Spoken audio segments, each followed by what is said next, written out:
आता रात्रीचे 2 वाजलेत आणि शहाबुद्दीन सांगतोय तोफे लगाओ अभी के अभी. महाबत खान म्हणला हुजूर अभी अंधेरा है, अभी तोहफे लगाएंगे तो गोले सीधे हम पे ही बरसेंगे, सुबह तक राह देखते हैं. सरपडला शहाबुद्दीन, पण ठरला होता आता सोडायचं नाही मराठ्यांना. बस दुसऱ्या दिवशी सकाळी 6 वाजता शाही हत्तीच्या अंबारात शहाबुद्दीन बसला.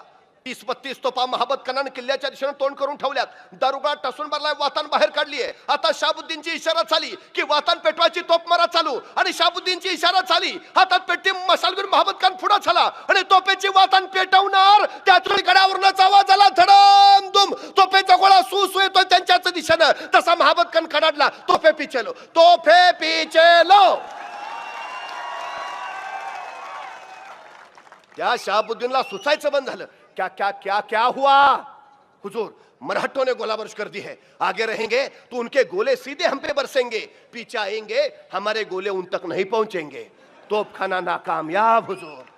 शहाबुद्दीन विचारलं, अरे पण मराठ्यांकडे तोफा नव्हत्या ना?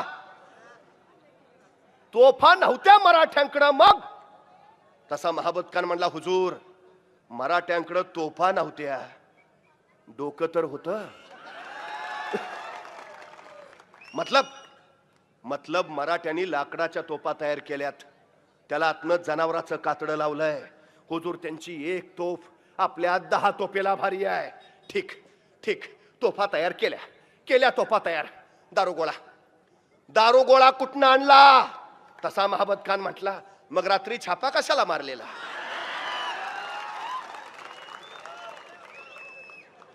हा आपलाच दारुगोळा आहे हुजूर. मराठे परिस्थितीवर रडत नाही बसले, लढत बसले. हे सगळ्यात मोठं वैशिष्ट्य आहे. अत्यंत प्रतिकूल परिस्थितीला सुद्धा अनुकूल कसं करून घ्यावं हे छत्रपती संभाजी राजांकडनं शिकावं. वैतागला शहाबुद्दीन. 1.5 वर्ष झाली, 2 वर्ष झाली, 2.5 वर्ष झाली, त्या रामसेचा टवका उडाला नाही. 300 मराठे आणि तो रामाजी पवार चिवट जिद्दीचा. हट्टू कुठला? 2 वर्ष झाली, 2.5-3 वर्ष झाली. शेवटी औरंगजेबाचं शहाबुद्दीनला पत्र आलं, तुम्हारा 1 दिन कितने सालों का होता है, आओ वापस.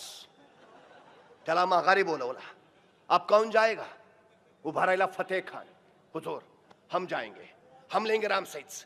फतेह खान, तुम्हारे नाम में ही फतेह है, बस हमें एक फतेह दे दो. जब से इस दक्कन में आए हैं तरस गए हैं एक फतेह के लिए. आणि खरा होता औरंगजेबाच. 2.5 वर्ष तडपडत होता एका विजयासाठी. ज्याला संभाजी राजांच्या अंगावर पाठवू तो अंग चोरून पळत येई, नाहीतर मार खाऊन पडून राही. आता संभाजींच्या विरोधात लढायचं म्हटलं तर मोगलांना कापरं भरत होतं. एखादा सरदारला सांगितलं जा लढ तर पाठीमागं पळून जात होता. तयार नव्हता कुणी. का? मोगलांची धारणाच अशी झाली होती, अरे तो संभाजी फक्त जिंकण्यासाठी जन्माला आलाय आणि मोगल फक्त हरण्यासाठी आणि मरण्यासाठी तयार झालाय. कुणी तयार नाही हो संभाजी राजांच्या विरोधात. औरंगजेबाला माहिती आहे, पराभव पहिल्यांदा रणात होत नाही, पराभव पहिल्यांदा मनात होतो. जी माणसं मनानं पराभूत असतात रणात जिंकूच शकत नाहीत, आणि जी माणसं मनानं जिंकलेली असतात रणात पराभूतच होऊ शकत नाहीत. संभाजी राजांनी मोगलांचा मनात पराभव तर केलाच होता, पण रणातही तो रोज होत होता. या मोगली सैन्याचा आत्मविश्वास वाढवायची गरज होती, आणि म्हणून त्याला एक विजय हवा होता, एक छोटासा विजय. आणि म्हणून तर त्यांनी छोटासा किल्ला निवडला, रामसेज. जल से जल लिया जाए. पण दुर्दैव, हा छोटासा रामसेज सुद्धा 300 मराठ्यांनी त्याला मिळू नाही दिला. विजयाचा एक उन्माद पुढच्या कैक लढतींसाठी प्रेरणा देणारा ठरतो. म्हणून औरंगजेब सांगतोय फतेह खान, बस एक फतेह दे दो, एक फतेह. आणि फतेह खान आला, रामसेजला परत वेढा टाकून बसला. 3 वर्ष झाली, 3.5 वर्ष झाली, टकरा घेत राहिला फक्त.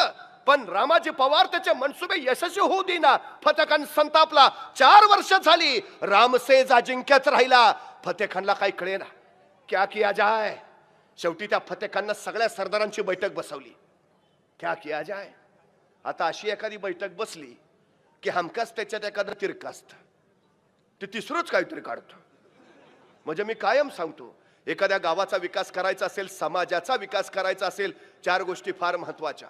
पहिली गोष्ट, ज्याच्याकडे पैसा आहे त्याने पैसा द्यावा. दुसरी गोष्ट, ज्याच्याकडे वेळ आहे त्याने वेळ द्यावा. तिसरी गोष्ट, ज्याच्याकडे कष्ट आहे त्याने कष्ट द्यावे. आणि चौथी गोष्ट, ज्याच्याकडे तिन्हीपैकी काहीच नाही त्याने किमान गप राहावे. अडचण पहिल्या तिघांची नसते, वळवळ ज्याच्याकडे काय नाही त्याची जास्त. चळवळ मोडीत काढायला कायम पुढं हे. आणि असतातच हे तिरके आहे. या फतेखांना विचारलं क्या किया जाए, नेमकं तिरकं उठलं. हुजूर ऐसा करते हैं. बोलो हुजूर, इस किले के सामने हम नया किला उभारते हैं. डोक्याला तापच नको त्यांचा किल्ला घ्यायचा, आपला आपण नवाज बांधू ना. कुणी उद्योग सांगितलाय?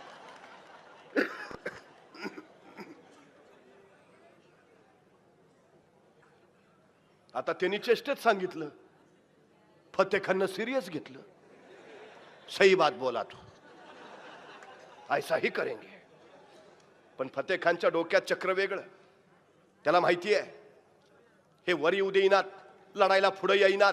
तोपमारा केला तर तळातून किल्ल्यावर तोपमारा होईना. मग काय करावं लागेल? किल्ला जिंकायचा असेल तर त्याच किल्ल्याच्या उंचीचा दुसरा किल्ला समोर बांधावा लागेल. त्याच्यावर तोफा ठेवायच्या आणि मग त्या तिथून त्या किल्ल्यावर डागायच्या, तरच किल्ला काबीज होईल. कौतुक करावं लागेल त्या फतेखानचं. तब्बल 6 महिने त्या रामसेच्या परिसरातली झाडं तोडत होता तो. आणि त्या तोडलेल्या झाडापासून रामसेज किल्ल्याच्या उंची इतका त्या किल्ल्याच्या समोर त्याने एक लाकडी दमदमा उभा केला, ज्याच्यावर 50 तोफा ठेवता येईल आणि 500 सैन्य आरामात उभा राहू शकेल. 6 महिने काम चाललेलं. मराठे बघतायत, चालू द्या. 6 महिने झाले, लाकडी दमदमा तयार झाला. तोफा सुद्धा त्याच्यावर नेऊन ठेवल्या. फतेखांना सगळी तयारी झाल्याची खात्री केली. आता उद्या सकाळी सैनिक वर जातील आणि किल्ल्यावर तोफमारा चालू करतील. किल्ला काबीज. त्या रात्री फतेखान निवांत झोपला. आणि बरोबर त्याच रात्री 101 मराठे परत गडखा उतरून खाली आले. सरळ फतेखानच्या छावणीत घुसले. सपासप कत्तल चालू झाली. आक्रोश किंकाळ्या रोळ्या. फतेखान खडबडून जागा झाला. क्या हुआ? छापा हुजूर. कौन थे? मराठे हुजूर. कहां गए?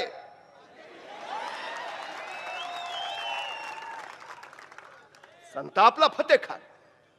बस कुछ वक्त की बात है, वो अब हमारी हंसी उड़ा के गए, कल सुबह वो रोएंगे. दुसऱ्या दिवशी सकाळी 6 वाजता फतेखान शाही हत्तीच्या अंबारीत बसला. 500 सैन्य त्या लाकडी दमदम्यावर केलं. तोफेत दारुगोळा ठसून भरला. वातान बाहेर काढली. आता फतेखानची इशारा झाली की तोफमारा चालू. आणि फतेखानची इशारा झाली. हातात मशाल घेतलेला एक सैनिक तोफेची वातान पेटवायला आला. आणि तोफेची वातान पेटवणार तोच रातोरात त्या दमदम्याखाली मराठ्यांनी पेरलेला सुरुंग पेटला. थोय थोय थोय थोय करत गेला आणि प्रचंड मोठा आवाज झाला. धडाम धूम. त्या 50 तोफा 500 मोगली सैन्याला घेऊन तो लाकडी दमदमा ढासळला आणि फतेखानचे मनसबे गाडून तिथं शांत झाला. फतेखान विरान विवश आणि निराश नजरेने फक्त पाहत राहिला. त्या फतेखानकडे बघत माझा रामाजी पवार कडाडला. फतेखान, जाऊन सांग तुझ्या औरंगजेबाला, स्वराज्य जिंकायचा त्याचा मनसुबा त्या लाकडी दमदम्यासारखाच ढासळणार आहे. 4.5 वर्ष झाली, 5 वर्ष झाली, 300 मराठ्यांनी रामसेज अजिंक्यच ठेवला. शेवटी औरंगजेबाचं फतेखानला पत्र आलं. तुम सिर्फ नाम के ही फतेखान हो, काम के नहीं. आओ प्रमोशन. त्याला प्रमोशनवर उचलला. अब कौन जाएगा? उभारायला कासम खान किरमानी. हुजूर हम जाएंगे, हम लेंगे रामसेज. 20,000ची फौज घेऊन कासम खान किरमानी आला. रामसेजची झुंजात राहिला पण अवघड, अशक्य आणि कठीण. रामाजी आणि त्याच्या सैनिकांनी त्याचाही खुर्दा उडवला. तब्बल 5.5 वर्ष रामसेज अजिंक्यच राहिला. माझे शिवाजी महाराज सांगायचे, माझा एक किल्ला माझ्या मावळ्यांनी 1 वर्ष लढवला तर माझे सगळे किल्ले घ्यायला औरंगजेबाला 360 वर्ष लागतील.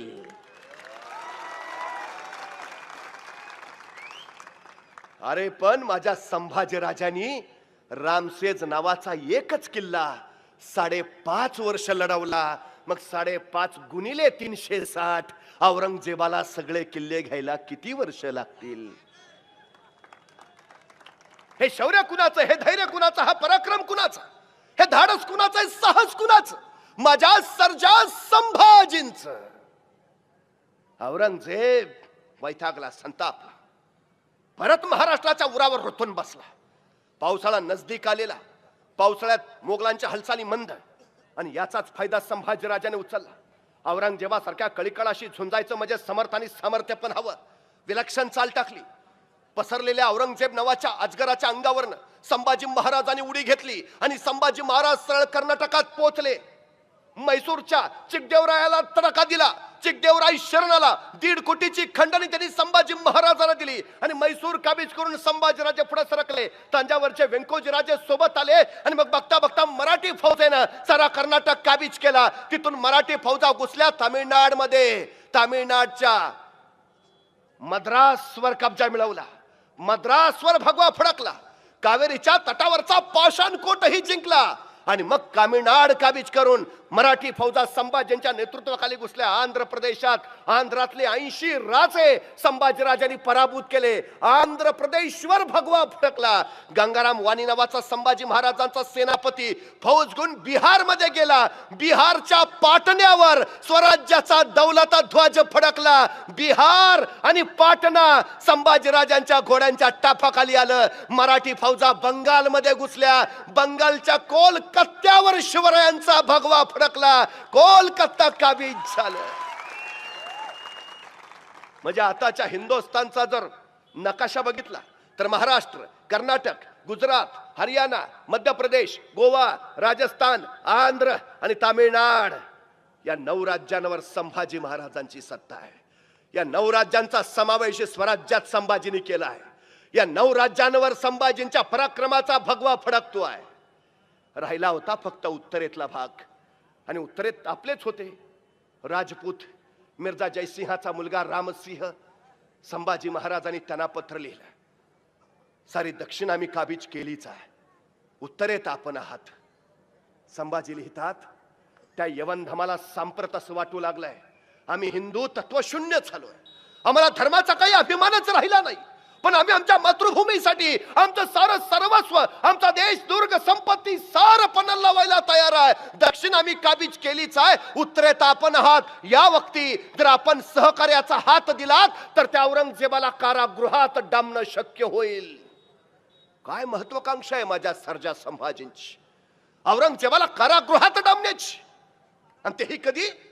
औरंगजेब उरावर असताना. आणि दुर्दैव बघा, राजपूत मोकळे आहेत, पण त्यांच्या म्यानातनं तलवारी काही मदतीसाठी बाहेर आल्या नाहीत. त्यावेळी राजपूत संभाजींच्या मदतीला आले असते तर हिंदुस्थानचा इतिहास फार वेगळा घडला असता. पण महाराष्ट्राचा राणा लढत राहिला आणि राजपूत मात्र आपला बाणा विसरून शांत बसला. याचं कारण एकच, संभाजीराजे लढत राहिले आणि राजपूत शांत बसले. याचं कारण एकच, शिवछत्रपती उत्तरेत नाही महाराष्ट्रात जन्माला आले. ही लढण्याची प्रेरणा त्यांनी दिली, ही मरण्याची प्रेरणा त्यांनी दिली. तेव्हापासून महाराष्ट्र मातीसाठी लढतो आहे आणि मरतोही आहे. मग विषय कारगिलचा असू द्या, नाहीतर मुंबईवरच्या 26/11च्या दहशतवादी हल्ल्याचा. मातीसाठी शहीद होणाऱ्यांची सगळ्यात जास्त संख्या माझ्या याच महाराष्ट्रात आहे. हा वारसा दिला तो शिवशंभूनी दिला, तो आजही आम्ही तसाच पुढे नेतो. ही वस्तुस्थिती आहे. औरंगजेब वैतागला. आपल्या दरबारात त्यांनी डोईवरची पगडी काढली, खाली आपटली आणि साऱ्यांना म्हणाला, जोपर्यंत त्या संभाजीला पराभूत करत नाही तोपर्यंत डोईवर बादशाही पदाची पगडी घालणार नाही. अहो, इथंच नगरला मेला औरंगजेब. खुलदाबादला समाधी आहे त्याची, पण मरते वेळीच त्याच्या डोईवर बादशाही पदाची पगडी नव्हती. संभाजींना तो कधी पराभूत करू शकला नाही आणि बादशाही पगडी तो कधीच आयुष्यात परत घालू शकला नाही. बोडक्या डोक्याने छिंडत राहिला महाराष्ट्रभर, पण महाराष्ट्राला पराभूत करणं त्याला जमलं नाही. अखेर त्यांनी कोकण मोहीम काढली, 3री कोकण मोहीम.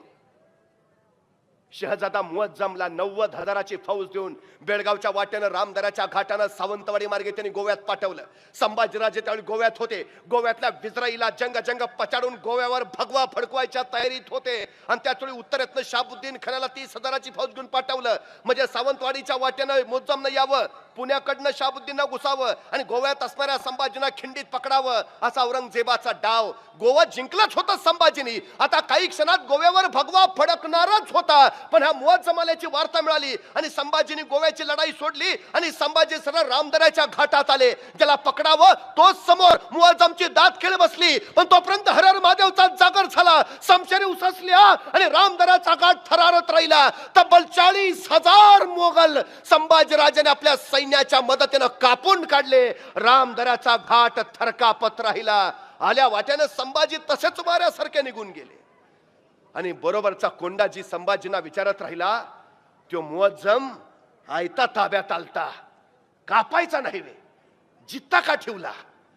आणि संभाजीराजे म्हटले, सुकलं झाड मोडून पडणारच आहे, तोडा कशाला? पण जगातल्या पहिल्या जैविक अस्त्राचा प्रयोग संभाजींनी इथं केला. 40,000 मोगल कापले, पण अन्नधान्याचा साठा सुद्धा उडवला. मोगलांना आता रामदऱ्याच्या घाटात खायलाच काही मिळेना हो.